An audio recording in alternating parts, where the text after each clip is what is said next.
لا والله العظيم لا يرد القضاء إلا الدعاء.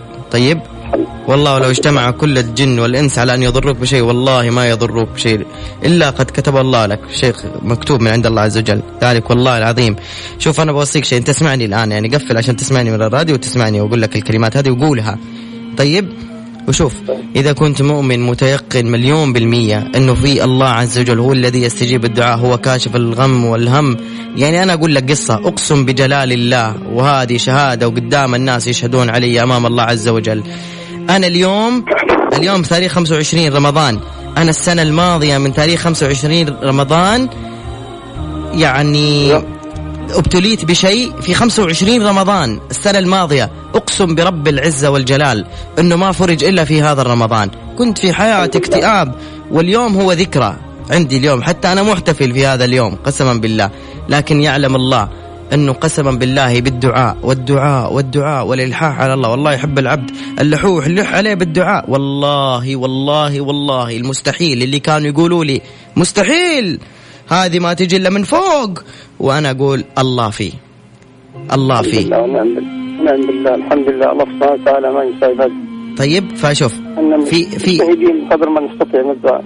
ايوه الدعاء والله سلاح يمين بالله. انا لما كنت اتذكر انه في ليل واني حلجأ الى الله عز وجل ارتاح انبسط، اقول يا خلاص ما في هموم بتزول الهموم. وكنت أأمل غيري وأمل الأطراف الأخرى أقول هانت تهون، الله موجود. الله قال وإذا سألك عبادي عني فإني قريب أجيب دعوة الداعي إذا دعان، صح ولا لا؟ فقلت استغفروا.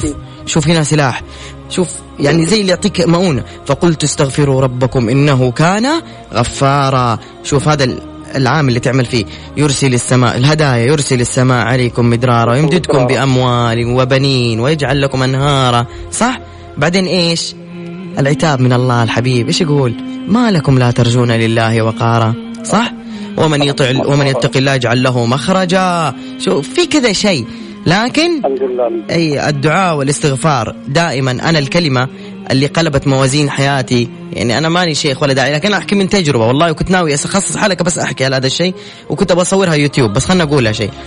الكلمة اللي قلبت موازين حياتي وتغيرت 180 درجة والله فتح علي من نعمه هي لا حول ولا قوة إلا بالله ولا منجى من الله إلا إليه. أقسم بالله العظيم لا إله إلا الله. من يا أخي إيش أقول لك، بركة مو طبيعية. بس ادمن عليها، مش تعمل 100 وتسكت، لا أنا أمسك السبحة خلاص ادمن.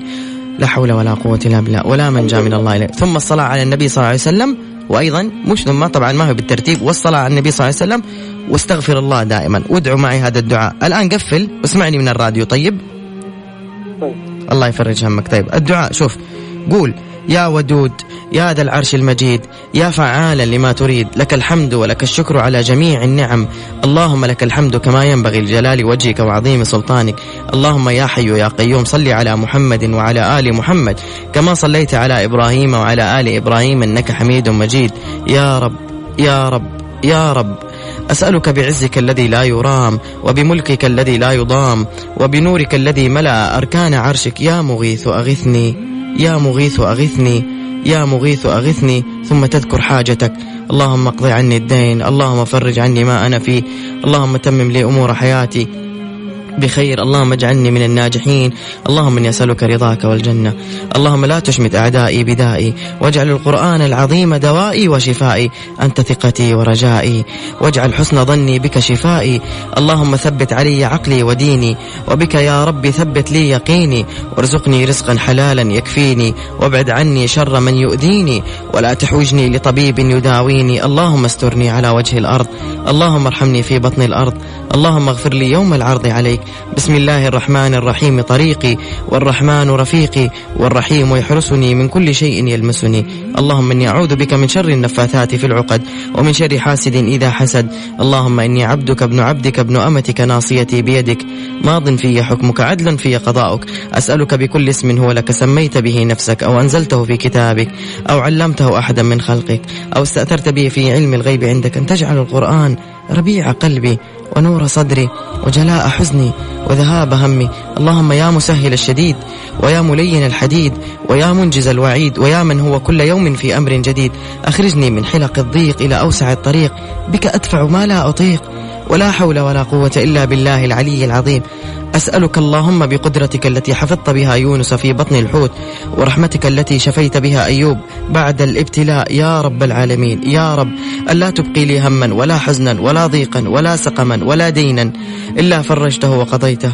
وإن أصبحت بحزن فأمسيني بفرح، وإن نمت على ضيق فيقظني على فرج، وإن كنت بحاجة فلا تكلني إلى سواك، وأن تحفظني لمن يحبني وتحفظ لي أحبتي.